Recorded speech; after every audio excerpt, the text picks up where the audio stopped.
Thank you, Mr. Speaker. Mr. Speaker, pursuant to Standing Order 47.1, I would like to make a statement on the maize situation in the country.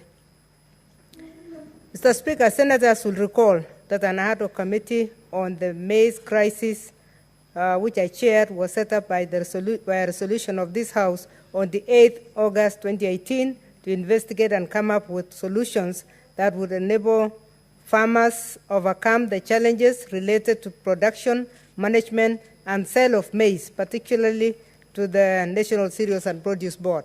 Mr. Speaker, senators will further recall that the said committee did and the assignment diligently, and a report was tabled in this House, debated, and passed by resolution on the 28th February 2019. Thereafter, the Office of the Clerk, pursuant to Standing Order number 2015, conveyed the resolution and report of to the relevant cabinet secretaries and independent commissions. It was expected, Mr. Speaker, under the same Standing Order 2015-2, that within 60 days of the resolution, the cabinet secretary and holders, the cabinet secretaries and holders of relevant independent offices would provide this House, through the relevant Committee of Agriculture, Livestock and Fisheries, a report on how they plan to handle the resolutions that came from this House. Mr. Speaker, it is now 120 days since the clerk transmitted the resolutions, and no report has been brought forth through our committee. Furthermore, we are currently faced with a new maize crisis, which is being orchestrated by the Ministry of Agriculture, with an interest to import maize even during a year when God has been very merciful to the Kenyan farmer and given us good rains. Mr. Speaker, the minister has been heard in media houses, as well as when he addressed the National Assembly, claiming that there is a maize crisis, and yet harvesting begins in the next 2 months in the maize growing areas of this country.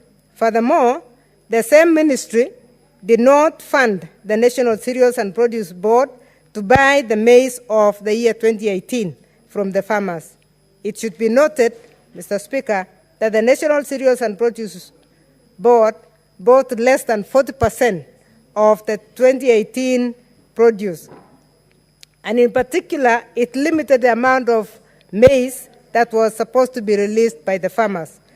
Mr. Speaker, around March 2019, the large-scale farmers were asked not to deliver anything more than 400 bags, and we are aware that there are farmers that at that time had even over 10,000 bags in their stores. In fact, the large-scale farmers only managed to deliver that 400 bags within the month of March, and the cereals board was closed. So it is extremely unfortunate that in May 2019, the same minister went ahead to seek a window to import without taking stock of the amount of maize that the farmers, especially including the large-scale farmers, still had in their stores. So to date, we do not know the exact figure that is in the stores and what was delivered. Mr. Speaker, the actions of the ministry are very worrying because it could cause instability in the maize production sector and hence the food security of this country, as we all know that maize means food in this country. Mr. Speaker, our Committee of Agriculture and Fisheries must detect very keen interest in this staple food for Kenyans. With agriculture being devolved, and as we have mentioned, the budget of agriculture as per international, as per the African Union Declaration being 15%, this committee must take keen interest on the budget, right from the budgeting for the production for the agricultural sector, and relook at the recommendations that came from the committee. Mr. Speaker, our committee overhauled the system in the resolutions that were passed by this House. We looked at the production systems, we looked at the inputs, we looked at the storage, we looked at the selling. And we had assumed that once that report is out, the ministry would take interest in the report and go ahead and give us a different structure of dealing with this commodity called maize, which is food in this country.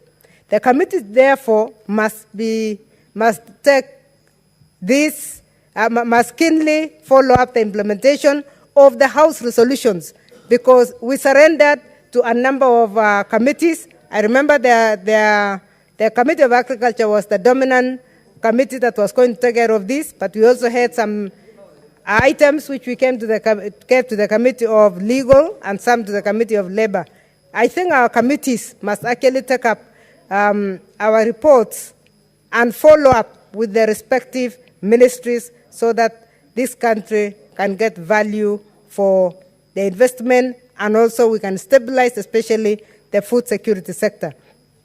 Finally, Mr. Speaker, today we have debated about the revenue allocations bill,